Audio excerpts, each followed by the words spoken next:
I think last night Donald Trump's event in Madison Square Garden really highlighted a point that I've been making throughout this campaign. He is focused and actually fixated on his grievances, on himself, and on dividing our country. And it is not in any way something that will strengthen the American family, the American worker. It is nothing about what he is saying that is actually going to support the aspirations, the dreams, and the ambitions of the American people.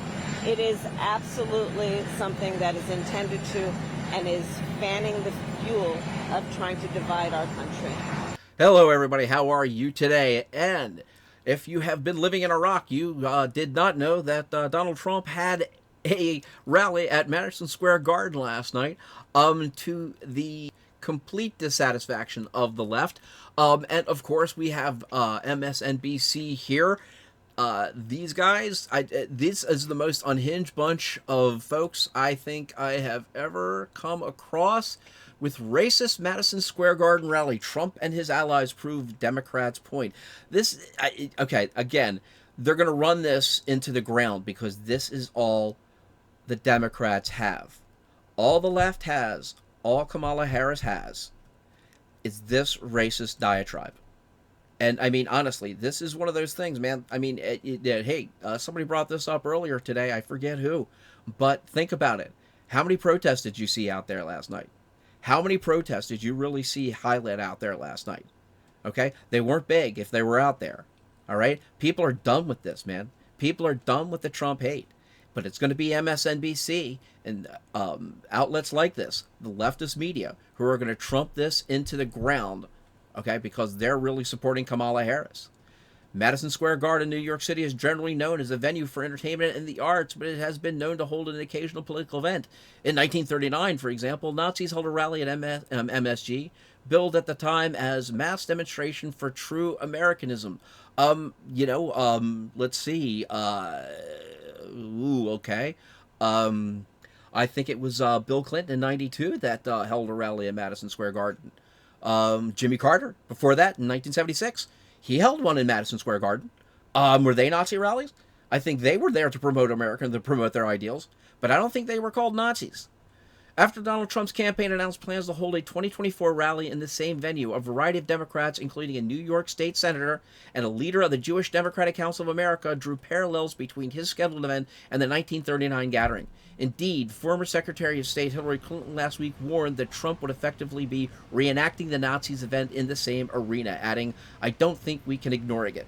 Okay, I might be fighting against my air conditioning system right now. The former Republican president apparently learned of his former rival's comments, and at an event on Friday, he pushed back. She said it's just like the 1930s, Trump said, referring to Clinton. No, it's not. 2 days later, Trump and a parade of right-wing allies appeared at Madison Square Garden, at which point his denials were exposed as ridiculous, NBC News reported. Trump's remarks in his hometown, New York City, which went for more than an hour, were overshadowed by comments made by warm-up speakers in the roughly 5 hours before his primetime address. They included a comedian's racist joke about Latinos and Black Americans. I love how they put all this over top of his. I mean, seriously, you want to make, let's see, people from Mexico, Mexico, Dominican Republic, and I think you want to make them angry, put them in the same boat with Puerto Ricans. I dare you. Okay? Won't happen. And plus, it was a joke, okay? It was an absolute and utter joke, all right? There's a lot of Puerto Ricans who are giggling about that right now. And Black Americans, I don't remember that at all, and were condemned by multiple Republican members of Congress, as well as speakers who used increasingly inflammatory language to describe Vice President Kamala Harris. Honestly, they've gone so far as to call Trump a Nazi. They have called Trump supporters Nazis, and even worse, okay? And this is all they have. This is why they're doing it. This is all they've got. If they could actually win upon what they say, upon what they actually believe, they couldn't do it. All right, these folks actually, I mean, this, to be sure, the Republican candidates remarked were not exactly anodyne, love that word. Trump, among other things, condemned Americans he disagreed with as the enemies from within, while describing the media as the enemy of the people. It is a phrase that echoed, among others, Joseph Stalin. Yes, Okay, I mean honestly, it's echoed. Okay, echoed. I love how they use this language because when they say echoed, it's a big word. It makes you focus on it, and when it says echo, echo does not mean literal. Okay, it means that it echoes it. Okay, when you use it within this context, okay, what they're trying to do is they're trying to say it connects with it. Okay, it is the same as, or it uses the same type of feeling that those things does. So this is how they get this kind. This is how they get them. This is how they get people when they use generalized language like this, where people are conditioned to use generalized language as if it were fact. Trump lied almost uncontrollably. I'm not giving this anymore. I mean, honestly, it's. Oh, here, let's go down to this. He also targeted Puerto Rico. This is where it's coming from, okay? Described it as a floating island of garbage in the middle of the ocean right now. Heathcliff went on to reference a black friend he carved watermelons with. These are all jokes, okay? These are jokes. And jokes will rub some people the wrong way. It's going to happen. All right, but you can take a look at the pictures from all these this rally. Come over here to Fox News. All right, it's an exhilarating rally. Shows NY is in play. Now, I think that's a little bit hyperbolic. I don't think NY is in play. I think it's going to be close. I think it will be within 10 points. That's what most of the people that I listen to are saying. But I mean, if it gets within 10 points, that's big. For New York right now to get within 10 points, for Trump to get within 10 points of Harris during this election would be big, okay? Trump is doing this because he's going after the general election. He's going for the popular vote, okay? He wants the popular vote. And as we know, it's not the popular vote that elects presidents, guys. We are a constitutional public. We are not a democracy. And we are not about the democracy because the people who created the concept of democracy didn't like it either, okay? So please, let's understand this. Okay, ardent supporters of former President Trump said Sunday's campaign rally at Madison Square Garden was a bold statement that their movement is penetrating deep blue areas like New York City. All right, there. I mean, you know, honestly, it's a little bit targeted, but hey, take a look here. Okay, you know what? I think I see something other than caps in there. You know what I mean? I think I see something a little bit more than your generalized white people in there. Absolutely. Said Westchester, New York native Alexa Brink told Fox Digital when asked if other New Yorkers she knows will vote for Trump. All day long. Let's go Trump, she added. She wasn't sure if Trump could win New York, but she said, we'll try. Dude, go for it. Everybody needs to vote. Grab somebody you don't know and vote. All right? That's what we need to do. We need to get this taken care of because honestly, all right, it's going to fall. All right? You don't want to wake up the next morning and find out that we don't live in a constitutional republic anymore. It will happen. It's happened before. So if we go down here, I mean, honestly, yeah. Okay, you're getting a lot of support from Trump. Okay, there's a lot of people coming out and supporting this. This is where she came out. The First Lady came out and spoke with Donald Trump last night.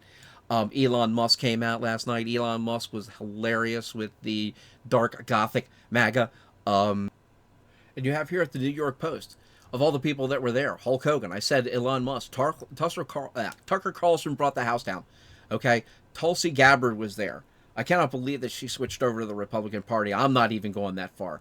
Not yet, anyway. So Melania was there. Melania introduced Trump. Trump spoke for an hour. There were multiple people there. There were many people there. They said they would have sold that place out twice over. There had so many people there. RFK Jr. spoke. That was great. When he came out, there's Elon with Melania at this point. There's all the folks there. Hey, you know what? I mean, I'm telling you, there's a lot of Nazis there. Okay, that black American Nazi. You got to watch them. Watch these people seriously, man. I'm telling you. But there's Trump over here, as I said. There's a lot of different people here. So I'm telling you, this is. The insanity's got to end, and people are seeing it because, honestly, this is absolutely crazy. This is all the left has. This is all the left has. In the next 5 days of this election, this is all the left has. So, guys, be vigilant. Look at what you have to do. Go out and vote. You know, honestly, you know where I'm going to vote, but you know what? Vote. Just vote. I don't care who you vote for. Vote. There are people that are fighting and dying right now just for the ability to do what you're going to be able to do either now or come next Tuesday. So please, go out there, do your civic duty, vote, and let's get all this taken care of. There it is, Dr. Phil. Dr. Phil, this was big. This is one of the bigger videos of the night to get Dr. Phil out there. But guys, thank you all very much for joining me today. This was absolutely incredible. This rally at Madison Square Garden for Donald Trump was big. All the people that he had, Tulsie Gabbard, Elon Musk, RFK Jr., Dr. Phil. This was an incredible night, and I think he hit it out of the park. This may be one of the things that gives him the bump he needs. And as we saw in the beginning, that's all the Democrats are going to do, is start racism and Nazi and everything like that. And like we said, Godwin's Law, as soon as you start comparing your opponent to Hitler, you have lost the argument. So, thank you all very much, people. Comment, please. Give me some comments. Let me know how you feel about all this. Let me know what happened. What happened with your night. Did you watch this? Did you not? Are you just watching it in little bitty pieces on YouTube? Let me know what's going on. Like, share with this. Subscribe, guys. Thank you all very much. Please subscribe. We had a great video a couple nights ago. Let's kick it in even more. So thank you all very much, people. Later.